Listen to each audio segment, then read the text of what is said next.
চচ্চড়ি রান্না করে খাবে? কেন সোনা, তুমি রান্না করতে পারো?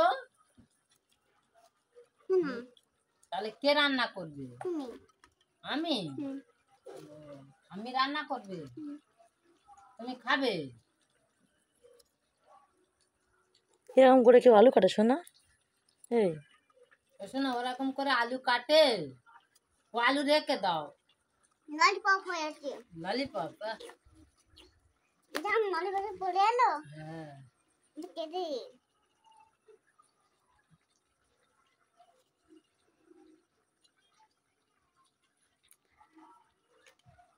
শোনা, রেখে দে বাবা, রেখে দাও, রেখে দাও। আলুটা নষ্ট হচ্ছে বাবা, রেখে দাও, রেখে দাও। এই শোনা, রেখে দে, আলুটা নষ্ট করিস না শোনা, রান্না হবে, রেখে দাও বাবা। ললিপপ হয়ে যাচ্ছে। ললিপপ ভিডিওটি দেখতে দাও।